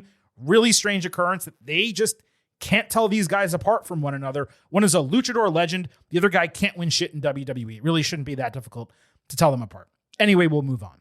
Rhea Ripley got a promo package saying mommy's always on top was not a catchphrase, but a way of life. She said no one was ready for the brutality she will unleash in her first ladder match, and she'll do whatever is necessary to win Mommy in the Bank. This was good but short. I wish this would have expanded more on her explaining what the catchphrase means, because that's something we've been criticizing the last few months, that her character has not actually developed in any meaningful way. She comes out, she says a couple things, mommy's on top, and then she just kind of goes on and wins a match. Perhaps this and losing Money in the Bank will be the start of that. I'm glad they had her do something like this. Maybe I shouldn't have graded it at all. Good's probably not fair. It just happened. Yeah, but kind of like in the Bianca one where it's like, all right, let's like see these women in a bit of a different light than just the 4 to 5 things they give us every time. So I'm giving credit for the effort. They're trying to present them in some new kind of ways, and that's important so it doesn't feel lazy. I felt that way for Bianca Belair for sure. I would say I felt 50% of that way for Rhea, but let's go ahead and see what happens over the next week when they do kind of come back on television. We had Lyra Valkyria and Becky Lynch officially set for Money in the Bank, an Intercontinental title rematch. Valkyria hit the ring, saying Lynch weaseled her way into the rematch, and while Lyra has already beaten her twice, she couldn't let her get away with continuing to steal opportunities and going after her personally. Valkyria promised to hurt Becky and break her ego. The man protested, saying she was done and moving on to Money in the Bank. Lyra should have let it go, but could not because Becky's the best thing that's ever happened to her. Lynch talked about her hot husband. Valkyria said he's the only talented part of her. So Becky upped the ante, promising to never challenge for the Intercontinental title again if Lyra wins. But if Bex wins, Lyra has to graciously raise her arm, just like Becky did when putting over Valkyria in NXT. Now, this was a step down slightly from the mic work we had gotten from Lyra the last couple of weeks, but she did give Bex a taste of her own medicine, and Lynch brought the needed energy to the segment in the end. Lyra just seemed a little bit more tentative here than she had been the prior weeks. This was the first time she operated from the lead position, which is drastically different when compared to the prior segments with Becky, where Becky was leading and Lyra was kind of coming up the rear. The added stipulation I thought was necessary to kind of up the intrigue for the match, which is repetitive, but despite being repetitive, it's not something I'm suddenly looking any less forward to because we've seen quality meetings between them multiple times now. So yeah, this could have been stronger. Definitely got the job done. Hopefully the go home next week will put it over the top and be even better. This was good. Lyra's got the goods, man. Like, she is it. She is fantastic. She's unbelievable. I am all in on Lyra Valkyria as like future star. She can do it all. Like, we know there's a lot of great women's wrestlers out there. She is consistently going one-on-one with Becky Lynch on the mic and more than holding her own. And especially this one where, like you said, she is the one leading it. She was fantastic here. And first off, she says news. She says you saw the news today. Becky talked her way into a rematch. That was news to me. Was that announced on social media? Yeah, announced on social media. Yeah. I didn't know we were getting a rematch until she says, there's a rematch. And I was like, I don't know there's a rematch. So again, as it goes, if it doesn't happen on TV, I probably didn't see it. It's probably the way for a lot of people. But Becky was so hypocritical in this promo too, because as she should, she's the heel. But she says, I went home with my hot husband and you went to the hospital with your weird boyfriend, which is a great little dig. Lyra responds with, the husband's the only talented part of you. And then Becky says, how dare you make it personal? Well, Becky's the one who just made it personal herself. So she's being hypocritical as the heel. And what I love about these two on the mic is that they're not talking sarcastic to each other. Like 90% of women's promos, which has been a problem for such a long time, they're talking at each other, not around each other. Instead of just saying something into the void about the other person, they're going at each other. It's great. I love this. I am all in on Lyra Valkyria. I didn't know anything about her in NXT. I love that. Or really That's when great. she moved up. She gets the IC title. I'm like, okay, cool. She doesn't defend it for like 2 months. I'm like, I know she's a good wrestler. But the last couple of weeks, they have thrown her into the fire on the mic. And she is absolutely delivering. I'm so glad that you're into Lyra now. I mean, it's so great to hear. She's great. And I wish you saw more of her in NXT. You'd really appreciate it. You should go back. Did you see the first match between them? I remember watching it. I couldn't tell you if I remember anything. Okay. I was going to say, if you haven't seen it. But it's not about the match. I'm not like, I want to go back and watch Lyra Valkyria matches. No, I'm into her as a character and a person right now. And that is the hump that a lot of people still need to kind of get over sometimes. Oh, no, I get it. Way over that. I get it. I was just saying, since you're so into her, if you wanted to like fulfill the entirety of their storyline together, you could watch that match and get the context is what I was trying to suggest. But no, they actually they did a great video package. I bet you can find it on YouTube, not just you, but other people listening. That I do remember. That was awesome. They went back to Ireland and they did a whole thing for both of them. They talked to locals and stuff. So if you want a little bit more of Lyra and Becky, and I hope they kind of rehash that a little bit on the main roster, they should really just remake that package and re-air it. You can go and like see that package on YouTube. It's going to fill in a lot of blanks for you with Lyra Valkyria. DIY cut a tape promo saying they're the best tag team on the planet, and something had to change. Also, that MCMG are egomaniacs, being egged on by Nathan Frazier, going on social media and flating them for helping his career. I like that they referenced something outside of TV on TV to kind of lead you to go and see what they were talking about. This was led by Tommaso Ciampa, who promised they would become 3-time champions when all is said and done. It was great to get a classic Ciampa chair throw at garage door promo and running a singles match with tag team competitors, which is what followed. That has long been missing in WWE. It would have been nice for MCMG to get a chance to cut a promo and show some character too. But obviously, SmackDown will give us a lot of things. The one thing they will not allow us to have is any personality for MCMG or any character direction. Just doesn't compute with what they're trying to do creatively. So we had Chris Sabin against Ciampa. This was Ciampa's first one-on-one match in 6 months. And as Joe Tessitore pointed out, it was the first time these two had ever fought singles. Ciampa hit Willow's bell early, perfect air raid crash on the ring apron. Sabin countered Fairy Tale ending with a dragon screw, hitting a delayed springboard tornado DDT. Sabin took out DIY with a great jump-off crossbody over the ropes. Ciampa sold an injured knee getting pushed off the ropes. That allowed a returning Candice LeRae to snap Sabin's neck over the top rope, allowing Ciampa to hit the naked running knee for the 1-2-3. Perfect return. Perfect way for a heel to win a match. Classic professional wrestling. And when I say classic, I mean the grandparents and great-grandparents of the people in Savannah who were at SmackDown on a Friday saw this same finish all the time back in the day. Putting Candice back with her guys, it was easily the right move. The return was a surprise. And this match between two tag team guys whose teams are not that over right now, it got "this is awesome" chance. I was delighted that this was booked as well as it was. Easy good. Very good. It all made sense. Something happened, something impactful. Makes sense that Candice is back with her husband, Johnny Gargano. Good stuff. By the way, I've said it a few times now. I like Ciampa with the short stubble instead of the long beard. I really hope he doesn't go back to that. And also, this at least creates a possibility. You know probably what I'm going to say, Chris. A fresh version of The Way is possible. Obviously, Indy Hartwell was released and Dexter Lumis is in the Wyatt Sicks. But Austin Theory could slide over and Candice could work with someone from NXT getting called up. It might actually happen. I'm not going to get my hopes up. But from 0 to maybe 10%, there's at least a chance, and I'll buy into the chance. WWE Tag Team Championships, Street Profits defended against Fraxium. The challengers put over the Profits, but admitted their nervousness and excitement to make history, given the huge opportunity in front of them. Hysterical that they've been on the main roster for a month, and they've been given more time to share character and personality than MCMG in 7 months. I digress. The Profits cut their promo outside gorilla position, suggesting the lights will be too big for Fraxium, and they're going to prove that they're actually the best tag team in the world. This ended with Sokoa and crew staring them down, which elicited a great pop from the crowd. Fraxium, they're the latest superstars to get Def Rebelled. Absolutely trash theme, which is saying something because they were longtime NXT champions using a mashed up theme, both created by Def Rebel, both individually and together as a mashup. Better than this new one. This was so bad, Chris. It came across like one of those Def Rebel parody themes that fans create with like Power Rangers backing and the most basic lyrics you could imagine.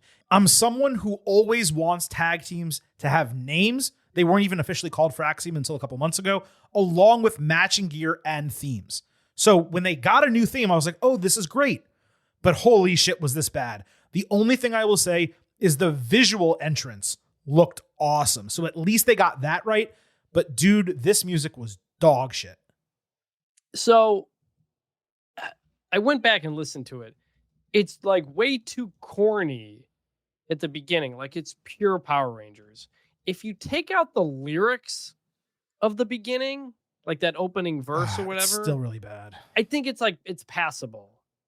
Once they get down to the ring and you have some lyrics play that no one really can hear, that's fine. But it's like opening with the lyric part of the whole, that's too much. But the beat behind it was fine. Because, yeah, you are going for a Power Rangers type of thing with them. But don't make it like that on the nose. Man, it was so rough. Like, I can't even. It was actively bad. When something's actively bad and we have to spend time talking about it, that's the issue. And in fact, I don't think there's going to be one on this show. So I'll just say the new Fraxium theme, ugly. Come on, Oos. It's a joke, right? It's a joke, Oos. You ribbing me? So let's get to the match. Frazier had a great hot tag as per usual. Wade Barrett did an incredible job during a springboard sequence that was either mistimed or purposefully done as a fake out. He put Frazier over as being smart beyond his years. Fraxium simultaneously locked in rear naked choke and a guillotine. Angelo Dawkins broke both by suplexing Frazier into Axiom. The challengers came back with the superplex float over super kick brainbuster. Dawkins murked Frazier into the steel steps on a catch tope suicida. The Profits then hit Doomsday Blockbuster for a sudden springboard elbow drop broken fall. Fraxium came back with the Spanish Fly Phoenix Splash combo, but as Montez Ford stepped on the fall to break it, Axiom caught him midair with Golden Ratio. Insane spot. DIY and MCMG ran down in succession for a ringside brawl, so Ford did the tope over the ring post to flatten them. Frazier missed a Phoenix Splash back inside with Dawkins landing a spinebuster, but just as Ford respawned, the lights shut out.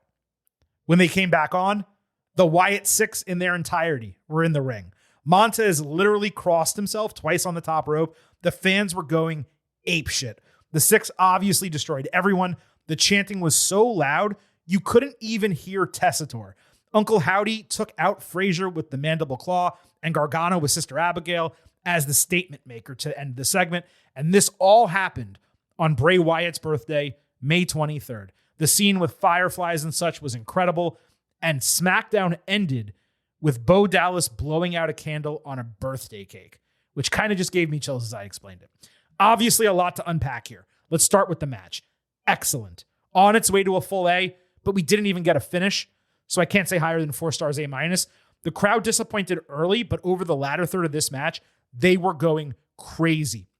Fraxium not winning was obviously important, but it was a missed opportunity as far as I was concerned to knock them down a peg and actually have the Profits win. The Profits really should exist on another level from the rest of the division, particularly on another level from a rookie team that has gone through a torrid run over the last month. This was obviously good at the conclusion of the tag team division, leveling up in a major way. That was a huge part of this, and getting the Wyatt Sicks back, which we'll talk about individually separately. That was just a great moment to end the show. Yeah, definitely good. But the muting of the holy shit chants like wrecked part of the moment, which is the whole problem with all of this. It's almost 11 o'clock at night when this is happening. Like, make an exception. Come on, guys. It's cable at 11 o'clock at night. Come on. Match was good. Finish was hot. I'm just a little concerned. We have to see what happens next, but I don't want the Wyatt Sicks around championships. Like, could the Profits have won and then the Wyatt Sicks happen or something? I don't know. Like, That's what I'm thinking. I'm curious what happens next. Like, Chris, wouldn't the booking, tell me if you agree or disagree, wouldn't the booking have been better? The match finishes, the Profits get the win. They lift up Fraxium in the middle of the ring. They're hugging them. They're raising their arms, putting them over. Then the lights go out. You think the show's over. Then the lights go out and everything happens the same way. Right. Like, let the Profits get wins. They've already lost. Like, just like Jey Uso, let your new champions win matches. Yeah. Selena Vega's losing matches after winning the U.S. title. Like, guys, let your people win. Not right. Like, so many WWE matches these days end with interference or a nothing, and it's thrown out. It's happening all the time, and it's been going on pretty much all year. I'm glad you mentioned it because I didn't even remember to include the fact that Fraxium beat them. So they now have one win and the Profits don't. So it's not even at this point. That's why the Profits should have won this match. I have no idea why they didn't just beat Fraxium.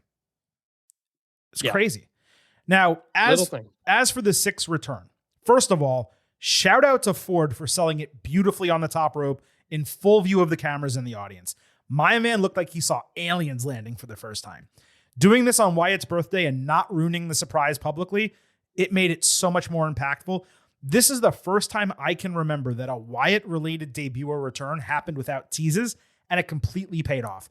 There was a growing sentiment that WWE had again dropped the ball with a Wyatt group. Those people look mighty foolish after the response this got on Friday night. The crowd went bonkers, apoplectic, pick a descriptor. They exploded seeing the Sicks. And on top of seeing them just run through everyone, the moment with the candle and the cake, man, that was just special. As with anything else in wrestling, sometimes people get hurt, and sometimes you cannot squeeze their return into your product when you're in the middle of something like a road to WrestleMania. Would a return on the SmackDown after have played? Absolutely. Did that make this any less impactful by waiting 1 month? Not at all. Where this all goes remains to be seen. I found it interesting. They went after the heels and faces equally, and I do not understand the logic of them interrupting a tag team championship match, even if Joe Gacy and Dexter Lumis flash tag team moves and get involved in the division. That all needs to be explained in due time. Otherwise, it was a cheap out to not give us a result in the match, like you said. But for one night, grading this segment and the return, man, this was good in every possible way. Extremely. We talked for a while about SmackDown needing to go back to 2 hours, Chris, but I'll tell you what, man. If the tag team division is going to be this electric and the women's division is going to be as strong as it has been, they're filling out these 3 hours quite nicely. And they are doing it without Cody Rhodes or John Cena on screen. The shows the last 2 weeks have been fantastic with the women and the tag teams front and center. Imagine that. Yeah. And well, you have to, because you don't have John Cena there, obviously. And it's forcing you to elevate some people in some new spots and giving them the time to do it. The last couple of weeks of SmackDown, letting women have time, letting the tag team division have time. That's how you develop a relationship with the characters you're seeing on screen. Yeah, it's completely working. Let's move over to Raw. The World Tag Team Championships were on the line. New Day defending against War Raiders and Creed Brothers. There was heavy Netflix promotion before and during this match. If we have time, we'll talk about it afterward, but I don't really know that we need to or want to. The heels all teamed up early until Ivar murked all 4 of them on a hot tag. There was a sequence of high risks that followed, leaving everyone strewn across the canvas. Tagging was basically irrelevant in this match, which was really disappointing from the standpoint that it was not tornado rules. Ivar hit his double handspring back elbows on the Creeds. Brutus did a springboard Brutus ball ringside, which, by the way, is a way better way to execute that move than doing it off the top rope into the ring. The Brutus ball springboard ringside was awesome. Ivar crushed Kofi Kingston with a running crossbody into the barricade. Julius then somehow jumped clear over Xavier Woods in the corner, pouncing Ivar off the ropes with a boot. X took advantage of that by catching him in a really tight roll-up for the robbery 1-2-3 to retain the titles, and this roll-up preceded the other one that we mentioned earlier with Liv Morgan and Kairi Sane. Hella fun match, But Chris, the rules really pissed me off for only having 2 men legal, far inferior to having 3 legal in a triple threat. But really, this should have just been a tornado match because there were extended stretches where everyone just wrestled unabated. It was ridiculous. These are all obviously great teams, but it's crazy to see how much less fans respond to them than they do to the teams on SmackDown. The crowds did get up for this, don't get it twisted, but they came nowhere close to the peaks that we've seen on the Blue brand the last few weeks. New Day retaining was obviously the right decision, and getting Julius pinned was probably the right call as well. You don't want to pin the War Raiders. It keeps the door open for that rematch to happen. I was kind of borderline here, but there was nothing actually wrong with it, so I'm at a light good. I'm going to give it a bad just because I don't want to give everything a good all the time. Like, this was fine and the guys worked, but it's so far below what we're getting on the SmackDown Tag Team division. I don't like ending with another roll-up. These guys won the belts by holding a leg down. Mm-hmm. I did like that New Day came out in their Giant Gonzalez gear again that they used at WrestleMania. But Triple H is too in love with triple threat matches. And I've said this before on this podcast, because we have all of these triple threat Money in the Bank matches happening. And we have a triple threat tag team match here. And we do triple threats to qualify for Elimination Chamber or tournaments or whatnot. And it's like, it's too much. There were 3 triple threats on this episode of Raw. And I don't know if there were any on SmackDown or not. Yeah, the qualifiers. Yeah, of course there were. Yeah. Some on SmackDown too. So it's like, it's too many triple threats. Like, you could have, obviously you could have done this differently, but they wanted to do triple threat. So they booked it in a way that got them to a triple threat. I just don't care about any of these teams. Like, New Day is fine, but like, the War Raiders are not some team that everybody in the crowd is like behind as baby faces, and American Made are nothing because they've done nothing for years. Mm-hmm. It's just, there just wasn't a lot of juice to this because there's no juice in the tag team division whatsoever. Yeah, you're right about the repetitiveness of the triple threat, and that's why they should have just been a tornado match. 6 men, it at least would feel a little bit different. Yeah.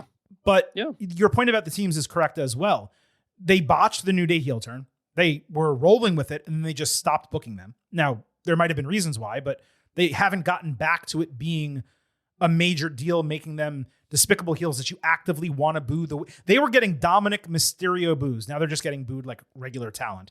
The Creeds, you're correct. Nothing's been done with them or American Made to establish them, to make us like or hate them. We get a little bit of character from Brutus, but that's really the entirety of it.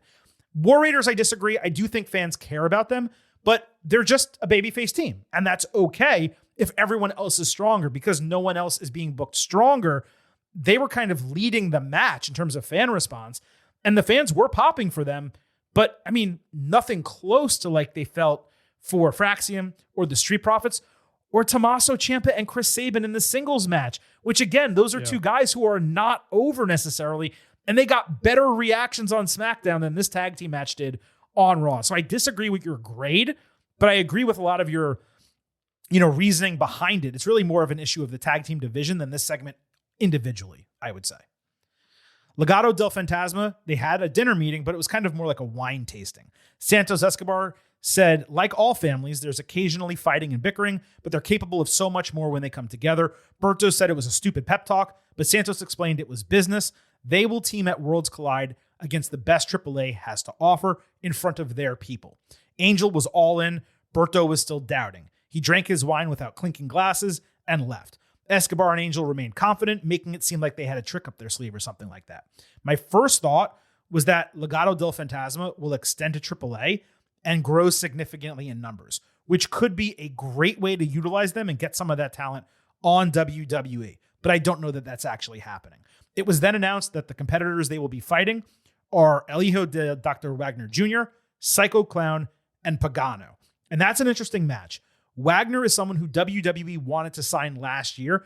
Apparently there was a disagreement over his name and or mask. I forget which. It might have actually been both. Psycho Clown is a AAA legend. He's the son of Super Porky. Pagano, well, dude's kind of washed. Anyway, this may have been the best Legado del Fantasma segment on the main roster. It had the NXT vibes I liked and wanted to see a couple weeks ago. And it's the first time during their run I actually believe there might be a plan for all of them. And we're seeing character development for these guys outside of Escobar. This was a no doubter good.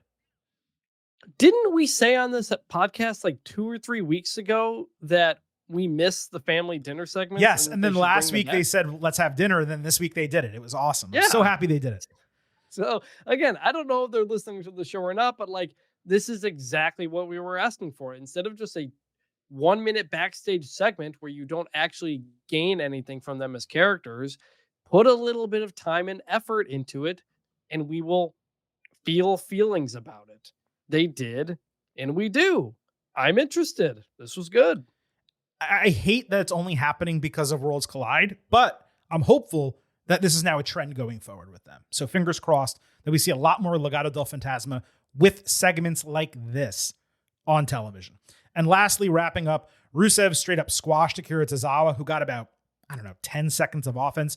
He refused to release Accolade after the tap out finish, which led Sheamus running down for the save, actually dressed like a normal human being for the first time in a long time. They briefly went face to face before Rusev dipped out. This was like almost too short to grade. I spent just as long talking about it here as the TV time it encapsulated. Hopefully this is the start of a storyline and not just a match. But Tozawa went longer with Gunther than he did with Rusev. This really did not do much for me. So yeah, I'm going to say it's bad. This was mostly a waste of time. My biggest frustration, though, was when the music hits for the save. I had no idea who it was. It's such shit music. It's worse than the Fraxi music because Sheamus has had so many good themes that it makes it even worse. Yeah. Just play one of the themes we all know, and I'm gonna react. Like we get the music plays, and it's like good 5 seconds until the camera cuts till we see who it is. Like, I just give him good music. Yeah, it's really not that hard. Was your grade bad as well? I forgot. Yeah. All right, folks. Well, look, that wraps up everything from Raw and SmackDown on this edition of the Getting Over Wrestling podcast. I think we actually managed to do a show under 2 hours on a Tuesday, which happy days for the Silver King, whose voice is spent after a weekend of 3 instant analysis podcasts. Now, we will be back on Thursday talking NXT and AEW. And then next week, already Tuesday, same bat time, same bat channel, we will have your WWE Money in the Bank Ultimate Preview. The 750th edition of the Getting Over Wrestling podcast is creeping up way faster than we expected. Plans are in motion for that. We'll talk more about it next week. But it is time to wrap up this show. Let me remind you that the Getting Over Wrestling podcast is all about Defy. So head over to Apple Podcasts and Spotify, leave a 5-star rating on Apple, take a little extra time, leave a 5-star written review. If you do, we will read it live right here on the show. Don't forget to follow us on social media at Getting Overcast on Twitter, at Getting Over on Blue Sky for episode drops, news, analysis, highlights, all of that good stuff. Subscribe to us on YouTube at Getting Overcast for full-length audio shows, full-length video interviews, and tons of clips from past interviews as well. And don't forget, I happen to love the number 5. Hope you do as well. $5 a month, $50 for the entire year. You can become an official Getting Overhead. Just visit buymeacoffee.com/gettingover. Sign up. You'll get bonus audio, the fastest 5 minutes in professional wrestling, instant reactions from every major TV show, and exclusive news analysis posts every single week. Support the show. It's ad-free. We could use the financial assistance. Visit buymeacoffee.com/gettingover. That wraps up this edition of the Getting Over Wrestling podcast. For Vintage Chris Manini, this is the Silver King, Adam Silverstein, signing off and leaving you with just 3 final words. Bye for now.